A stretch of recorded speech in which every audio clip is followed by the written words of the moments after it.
चुनाव का समय है। ऐसे तो हर 5 साल में 2 बार चुनाव होता है, एक बार देश का प्रधानमंत्री बनाने के लिए और एक बार राज्य का मुख्यमंत्री बनाने का। लेकिन इस बार देश जो चुनाव है वो देश के प्रधानमंत्री बनाने का है। और साथ ही ये चुनाव बहुत खास है।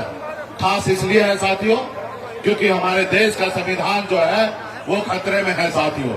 देश के लोकतंत्र व्यवस्था जो है वो खतरे में है साथियों। ये देश आपका है साथियों। आपके पूर्वज ने पौने 200 साल अंग्रेज से लड़ाई लड़ा, तब जाके ये देश आजाद हुआ साथियों। इस देश में आजादी से पहले अंग्रेज का शासन हुआ करता था। लाखों की संख्या में आपके पूर्वज ने लड़ाई लड़ा, बलिदान दिया, शहीद हुआ, उसके बाद ये देश आजाद हुआ साथियों। इसलिए साथियों ये देश आपका है, हमारा है, किसी का जागीर नहीं है। आजादी के बाद बाबा साहब भीमराव अम्बेडकर ने हमें एक संविधान बना के दिए साथियों, हमें एक लोकतंत्र बना के दिए। उस संविधान में गरीब पिछड़ा दलित को सर उठा के जीने के लिए अधिकार दिया गया साथियों, अधिकार दिया गया। अगर बाबा साहब भीमराव अम्बेडकर का अगर संविधान नहीं होता तो आज आपके बीच में एक मल्लाह का बेटा सीना चौड़ा करके आज बात नहीं रख सकता था।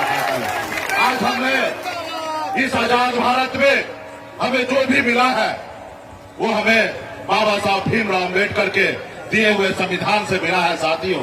लेकिन ये मोदी जी जो है ये मानते नहीं है संविधान को। इसलिए साथियों जरूरी है इनको बदलने का। आज देखिए देश में जितने भी सरकारी संस्थान थे सबको प्राइवेट किया जा रहा है। और जब वो प्राइवेट होगा तो गरीब पिछड़ा दलित का आरक्षण कहाँ जाएगा? कहीं ना कहीं आरक्षण खत्म हो रहा है। आज बनी हुई सरकार को मोदी जी गिरा देते हैं। जो जनता का चुना हुआ सरकार होता है उनको अपने पैसे के दम पर गिरा देते हैं।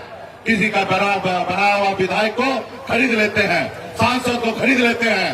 इसलिए साथियों ये लोकतंत्र कहाँ है? आज चुनाव आयोग को अपने जेब में रखे हैं, ईडी सीबीआई को अपने जेब में रखे हैं। तो इसलिए साथियों ये लोकतंत्र हमारा खतरे में है। तो इसलिए साथियों आपको हमको लड़ाई लड़ने की आवश्यकता है।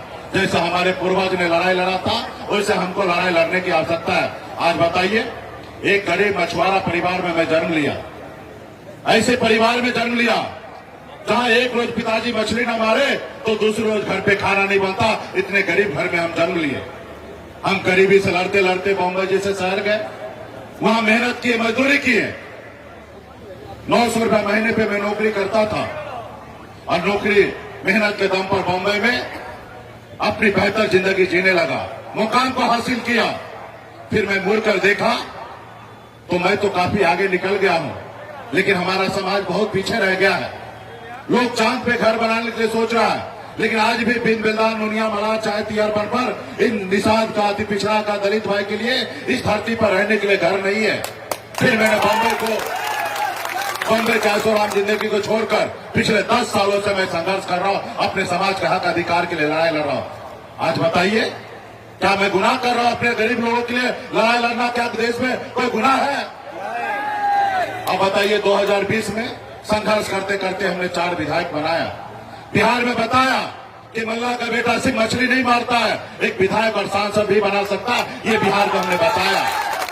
हमारे 4 विधायक बना, हमारे सहयोग से सरकार बना। अगर हम समर्थन नीतीश जी को नहीं देते तो बिहार में सरकार नीतीश जी का नहीं बनता। यूं कह दीजिए एक मल्लाह का बेटा के समर्थन से बिहार में सरकार बना।